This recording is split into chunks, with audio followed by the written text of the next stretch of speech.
Inversión Pública y Servicios, de la Comisión Nacional de Regulación del Transporte y de la Unidad de Renegociación y Análisis de Contratos de Servicios Públicos, UNIREN, que se agregan como anexo al presente. Artículo segundo, facúltase a la Secretaría de Transporte a formalizar la toma de posesión respectiva y a convocar a los demás concesionarios del servicio de transporte ferroviario urbano de pasajeros del área metropolitana de Buenos Aires, Metrovías Sociedad Anónima y Ferrovías Sociedad Anónima, para conformar una unidad de gestión operativa tendiente a gestionar la operación del servicio ferroviario correspondiente a los grupos de servicios número 1 y 2, hasta tanto se determine la modalidad de prestación del servicio de conformidad al ordenamiento aplicable. Artículo tercero, instrúyese a la Comisión Nacional de Regulación del Transporte, CNRT, para que en conjunto con la Administración de Infraestructuras Ferroviarias, Sociedad del Estado, ADIF, SE, y con la debida intervención del ex concesionario, realicen un inventario detallado de los bienes integrantes de la concesión y establezcan el estado de situación de los mismos. Artículo cuarto, instrúyese a la Secretaría de Transporte y a la Comisión Nacional de Regulación del Transporte para que con la intervención de la Sindicatura General de la Nación, SIGEN, y de la Procuración del Tesoro de la Nación, una vez efectuada la correspondiente liquidación del contrato conforme el régimen contractual aplicable, determinen los eventuales daños y perjuicios que fueron ocasionados al Estado Nacional y al público usuario en general durante la ejecución del contrato de concesión, a los efectos de iniciar las acciones administrativas y legales que correspondan. Artículo quinto, invítase a la Auditoría General de la Nación para intervenir en la determinación a que se refiere el artículo precedente en el marco de su competencia. Artículo sexto, instrúyese al Ministerio de Planificación Federal, Inversión Pública y Servicios a dictar las normas complementarias que fueren necesarias para el cumplimiento del objeto del presente. Artículo séptimo, comuníquese a la Unidad de Renegociación y Análisis de Contratos de Servicios Públicos, UNIREN. Artículo octavo, comuníquese a la Comisión Bicameral de Reforma del Estado y Seguimiento de las Privatizaciones, creada por el artículo 14 de la Ley número 23.696, y a la Comisión Bicameral de Seguimiento, creada por el artículo 20 de la Ley número 25.561. Artículo noveno, el presente decreto entrará en vigencia a partir del día de su publicación en el Boletín Oficial. Artículo décimo, comuníquese, publíquese, dese a la Dirección Nacional de Registro Oficial y archívese.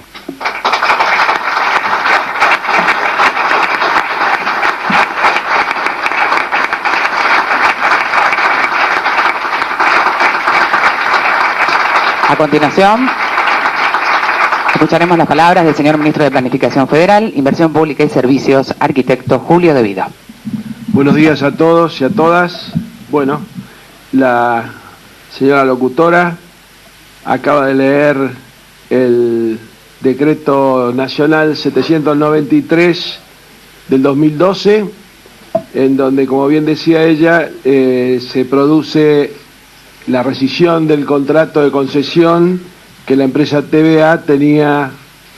firmada con el Estado Nacional en un contrato desde el año 95, como bien dijo ella, del 23 de mayo del 95, con las correcciones y los agregados adendas que hicieron en el 2001, en el momento del desastre en que se vio sumida la Argentina en diciembre de ese año, y en los meses previos también. Ustedes recordarán lo que el decreto tiene. Después van a tener ustedes una copia. Tiene más de 30 páginas y no es gratuito la extensión literaria del mismo, porque acude a ponernos a todos de alguna manera en autos de cuál es el estado de situación en que recibió el presidente Kirchner los ferrocarriles argentinos en el año 2003, luego del gigantesco proceso de vaciamiento y devastación que sufrieron los mismos a partir fundamentalmente del año 55. No hay que olvidar el Plan Larkin, fue el primer plan de ajuste que llevó adelante la Argentina de la Revolución Libertadora, o de la mal llamada Revolución Libertadora, en donde el plan Larkin no era un funcionario del Estado argentino, Larkin era un funcionario del Banco Internacional de Reconstrucción y Fomento, como habitualmente lo llamamos nosotros el Banco Mundial. Fue el primer plan de ajuste sobre los ferrocarriles, luego de su nacionalización, llevado adelante, como bien decía el decreto por el general Perón, en el año 48, viene este proceso de vaciamiento que significó la pérdida de casi 10.000 kilómetros de vía, de 30.000 puestos de trabajo, de cierre de estaciones, liquidación como chatarra de material rodante que todavía era utilizable y hubiera sido posible utilizar en una Argentina de desarrollo y de crecimiento sustentable,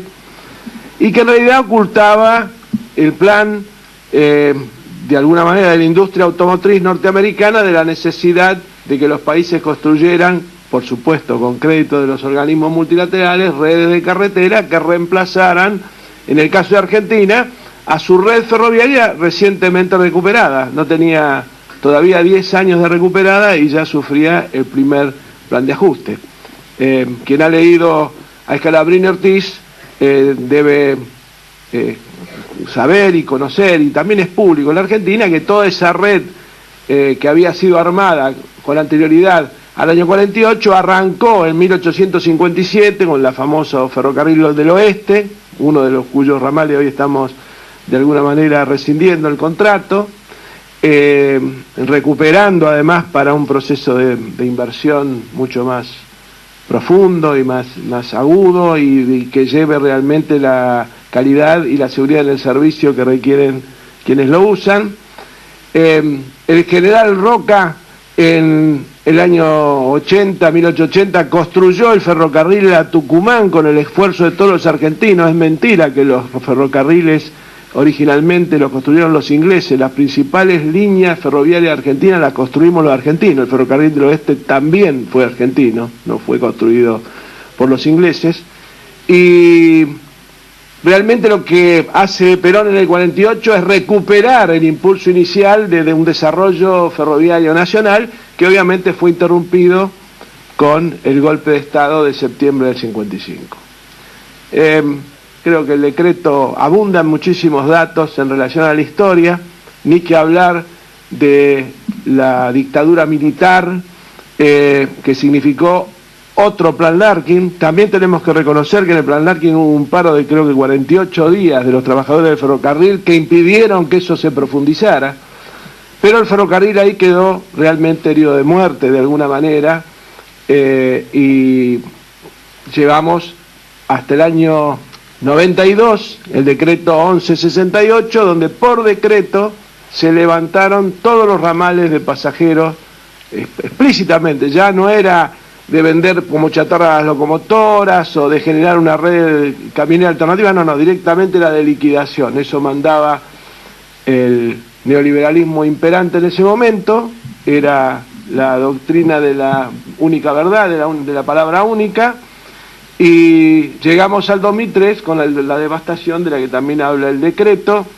y,